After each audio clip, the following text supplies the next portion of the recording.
Talk is on the subject of changing your mind. Why do you want to change your mind?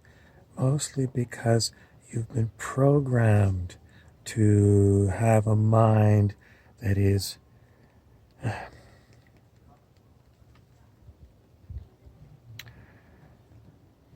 somebody else's idea of what should be in your mind. If you went to a cult and they pulled you out of a cult, you might go to see someone called a deprogrammer.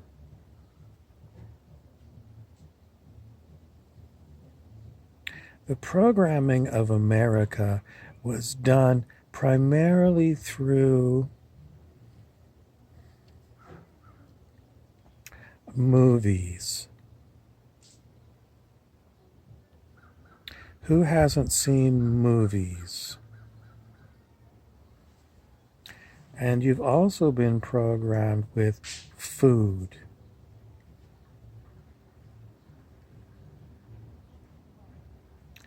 There's other ways you've been programmed, but let's give you movies and food. We'll start with food. You've been programmed to eat dead animals.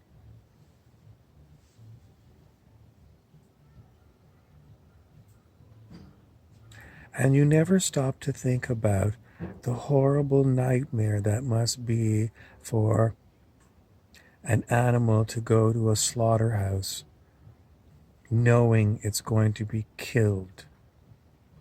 How do animals know that they're going to be killed? Because they can hear the other animals dying. And the animals are not stupid.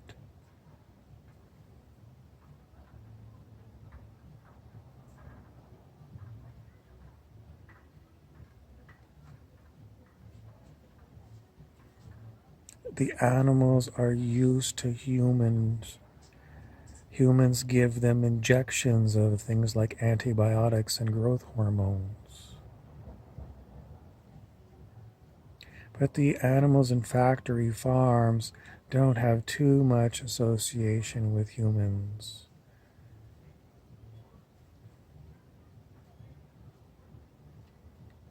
They don't live a normal lifestyle.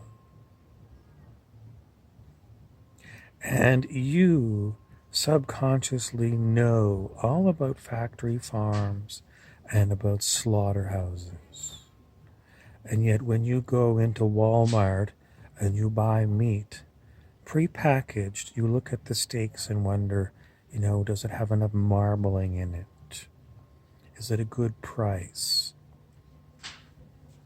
Still, you buy it, you barbecue it, you eat it, and you give it to your children. The children don't understand where the meat comes from. If you're like my parents, if you really don't feel like eating meat, they might say, well, take the bun off the hamburger and just eat the meat. Because the meat was expensive. Perhaps that's why they thought that.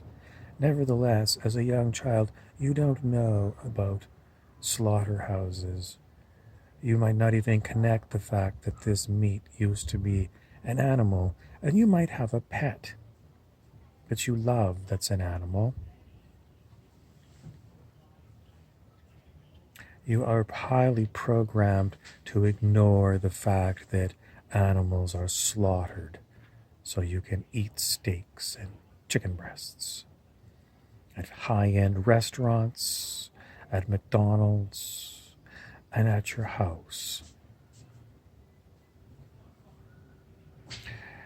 There is a lot of, let's say, dissonance that gets buried in you once you learn the nature of how humans prepare food. It's really thrown into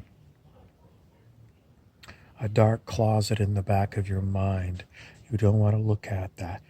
You really don't. It's the ultimate horror. This is known as, well, the human shadow, places where you put things that you really don't want to be conscious of. They have to be put somewhere because you know about them, but you just don't want to deal with them because it's too horrible. And perhaps you tried looking at it once and you came to the conclusion there's too many slaughterhouses and there's nothing I can do about it.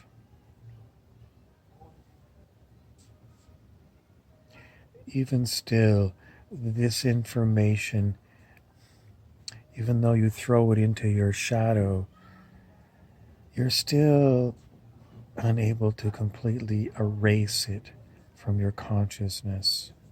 And there's guilt, a great deal of guilt around it.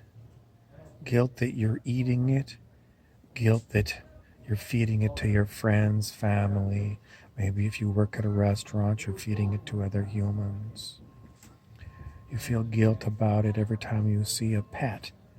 You feel guilt about it. And all of this guilt has got to be put somewhere, and it is highly suppressed so that your conscious mind doesn't have to feel guilty. And all this guilt is thrown into the shadow somewhere in your consciousness. All of this guilt is very low vibration,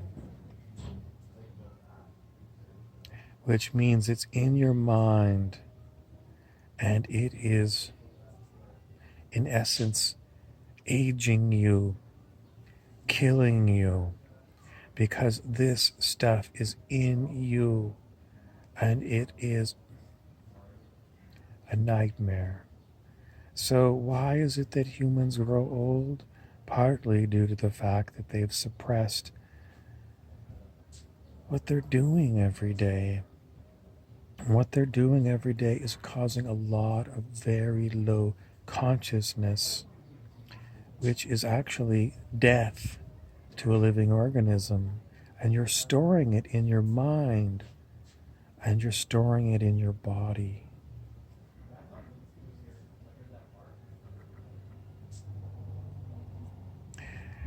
Movies you are also programmed by. You are desensitized to killing. It is the number one thing movies do, because there are so many movies where people are shot and killed. It's just entertainment. It goes not only on movies, but it goes on television.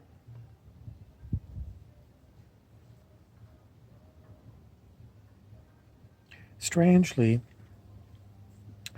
the government regulated what could go on television. Sex was not allowed to be shown. In fact, it wasn't until, let's go, like the 1960s, it wasn't until then, maybe later, where you could show a husband and wife sleeping in the same bed. If you go and watch an episode of Dick Van Dyke and Mary Tyler Moore in the Dick Van Dyke Show, it's pretty much black and white. And whenever they show the bedroom, Dick and Mary, who are married, sleep in separate beds. You would never see a mother nursing an infant on television, not even in the movies. We have a great split in our mind where we believe that boobs are sexy, they're sexy things to play with. But the real reason that females have breasts is to feed infants, and that is buried away and never shown in movies or television. What is shown in television, especially in decades past, was a lot of killing. Cops being shot, cops shooting people, war stories where people are shot, killed, mutilated, burned, bombed, killed by nuclear blasts.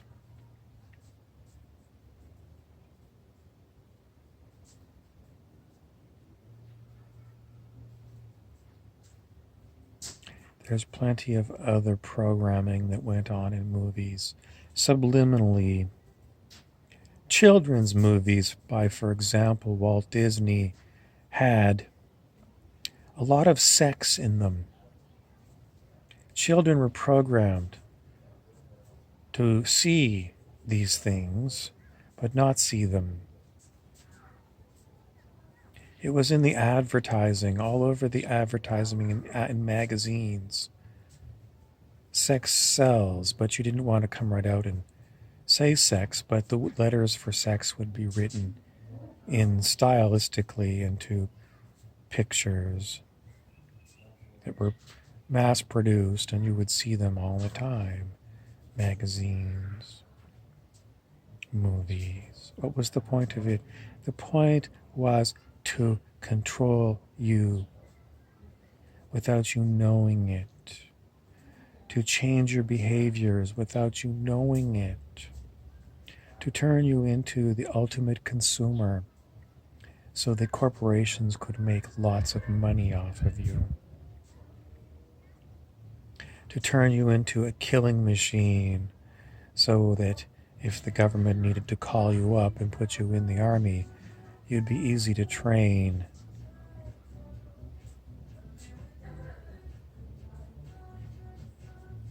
There really is nothing else that you need to know other than how do you fix the problem of you being a mind-controlled slave.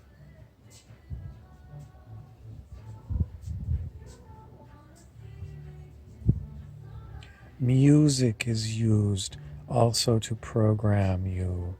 Music videos are used to program you.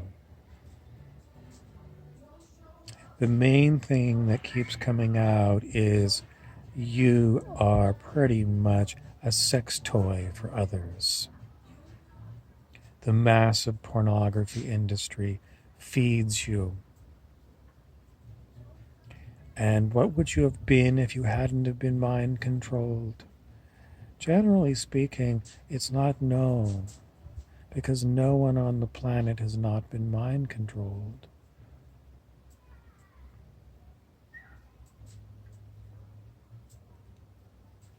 How do you deprogram yourself?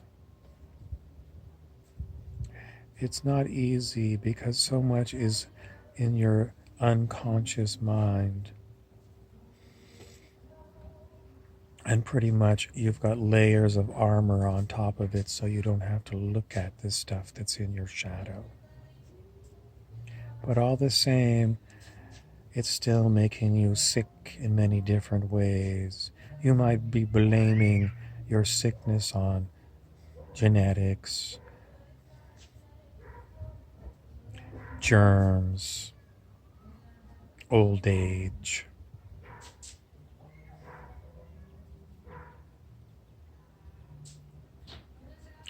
But you're really dying from horror that is deeply buried in your mind.